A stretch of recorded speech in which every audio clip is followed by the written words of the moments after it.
One thing I think you need to understand, or people need to understand before, we talk about the religion, is that Spain is really sort of a melting pot of various different cultures. Um, it's really diverse, and we talk about America as being a melting pot, but it's not like Spain, because in Spain all of the different cultures are just so well represented. Also, in Madrid, I think the population is probably just by my observations, is like half Spaniard, half immigrant, and so there's just a lot of different people, and um, it's really cool. So you have people that a lot of people have left recently because of the economic crisis, but there's still a lot of people there that come from other countries to get work, and so you have people from Eastern Europe, Bulgaria and Romanians mostly, that come there, and they bring with them, like Orthodox religion, right?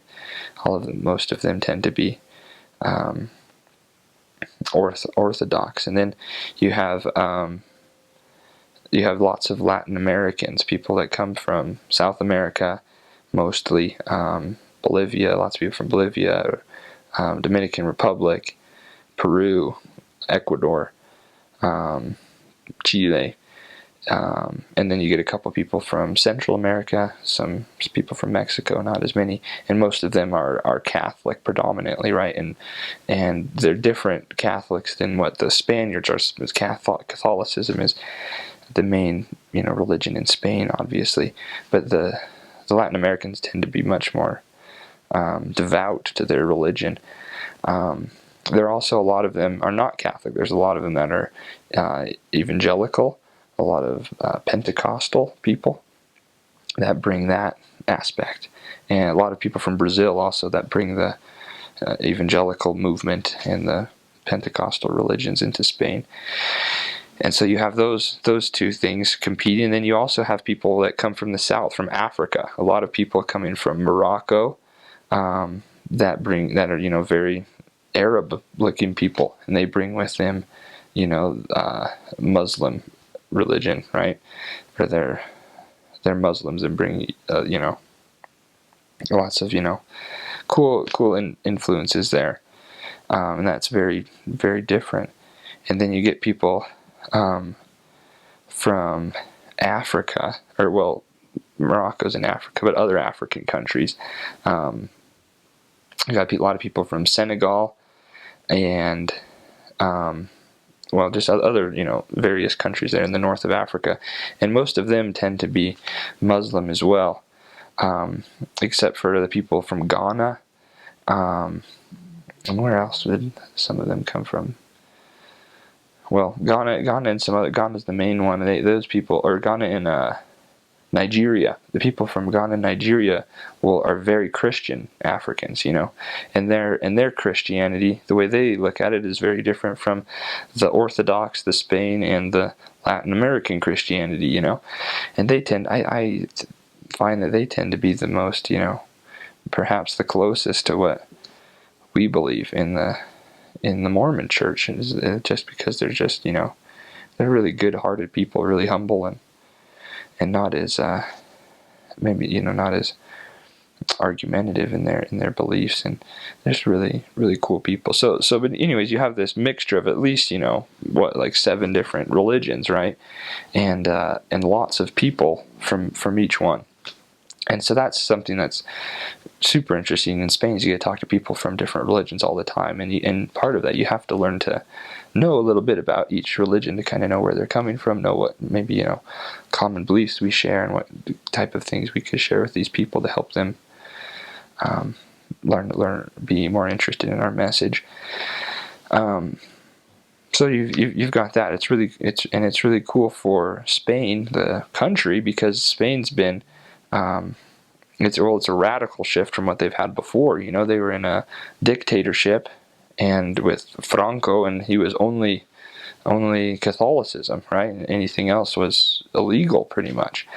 And after that was done, in the late the early 1970s, then other religions started coming in, and I think what what you see in the Spanish culture is there's this interesting kind of stratification of religious beliefs, where you have the older generation, where every people, the seniors, everyone is devout Catholic, but very few people actually are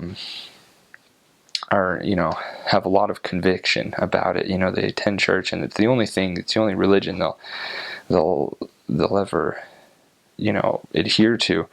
But they don't. A lot of a famous saying I think is interesting that I had some people tell me is they when we want to talk to them about religion is they'll say no creo en la mía, mucho menos en la tuya, and says, which means I don't believe in my religion, much less in yours. And I thought that was really interesting, really kind of revealing of some of the ideals of these people. And it's kind of sad, and just kind of shows the need for real feeling in religion in the country. But then underneath them we have another generation of people who has kind of just starting out their families, and they have they're also Catholics, but not so much in the way that their parents are. I think they still go to church, but they're a little bit less devout. Some of them have not gone as much, and a little more open-minded because they've been around for these changes of some new religions coming in.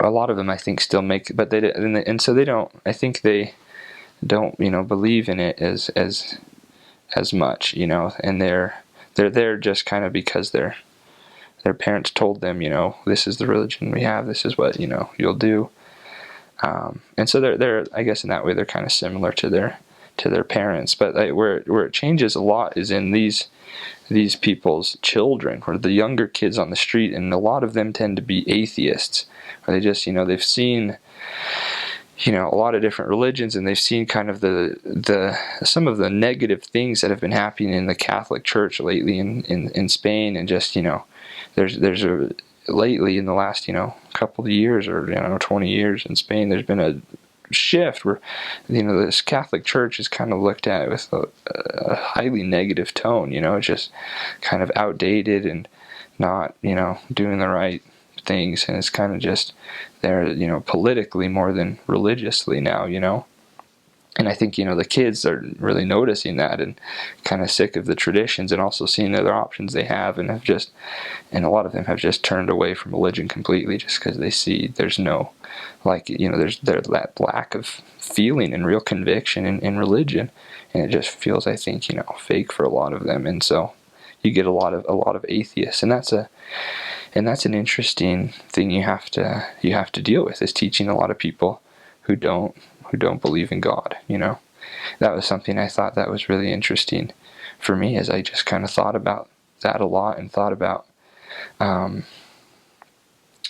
to talk to these people and what things to share with them. Thought about my own testimony about God, and His existence, and how to share those things with people. I think that was thinking about that, talking to those people actually was the single most important factor in me deciding to major in philosophy when I got home from my mission, just because I think a lot of our discussions we talked about different things, which which isn't good all the time for missionaries, but sometimes I found that it was good for conversation openers and to find some common ground with people.